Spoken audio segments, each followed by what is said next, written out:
유엔군 청야전법을 쓰다. 청야전법이란 아군 진영을 태워서 적군이 쓸만한 물자와 식량을 모두 태워버려 현지에서 물자와 식량을 조달하려는 적군을 굶주리게 만드는 전술이다.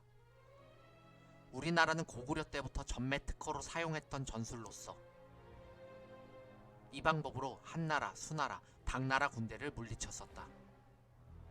고려 때는 거란족, 몽골족을 상대로 청야정법을 사용했었고 임진왜란 때도 외병들에게 사용해서 재미를 봤지만 병자호란 때는 어설프게 사용하다가 호되게 당했던 그야말로 전근대 시대에나 통용되었던 전술이다. 그런데 이걸 한국전쟁에서 다시 끄집어내게 된다. 보니까 중공국 놈들은 보급이란 게 없어. 그냥 식량을 현지에서 조달하고 있어. 그렇다면 좋은 방법이 있지.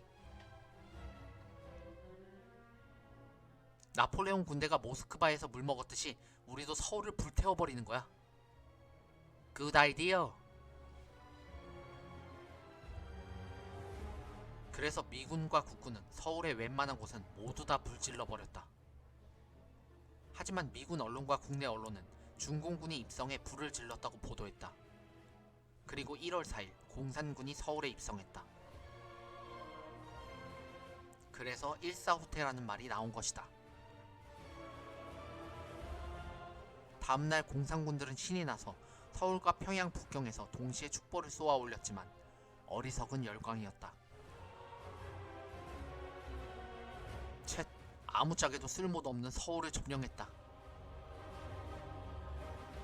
중공군들은 저마다 빈집털이를 해봤지만 쓸만한 식량이나 도구는 좀처럼 나오지 않았다. 무기를 버리고 달아난 국군. 당시 국군의 후퇴 모습은 한마디로 개판 5분 전이라는 말이 적당한 듯 싶다. 트럭을 몰고 가던 운전병의 부주의로 미군의 지프를 들이박아 무려 3스타의 군단장을 죽인 초유의 사고가 발생한 것이다. 이승만은 보고를 받고 노발대발했다. 당장 운전병을 처형시키도록. 하지만 미군의 만류로 겨우 운전병은 목숨을 건질 수 있었다. 이때 사망한 워커 중장을 기리기 위해 박정희 정권 때 만들어지는 게 바로 워커힐 호텔이지. 그리하여 워커 중장의 후임으로 리지웨이가 부임하게 되었는데 리지웨이는 이후 유엔군의 총사령관이 된다. 한국에 부임한 리지웨이는 국군의 수준을 보고 경악하고 만다. 그의 회고록 내용이다. 트럭을 탄 한국군은 지휘관도 무기가 없었고 군인들은 무작정 남쪽으로 걷고 있었다. 한국군은 소총도 권총도 모두 내던지고 대포, 수송 차량도 모두 내던지면서 그저 중공군으로부터 되도록 멀리 도망가려고만 하는 군대였다. 사실 이와 유사한 부분은 조선시대에도 있어왔다.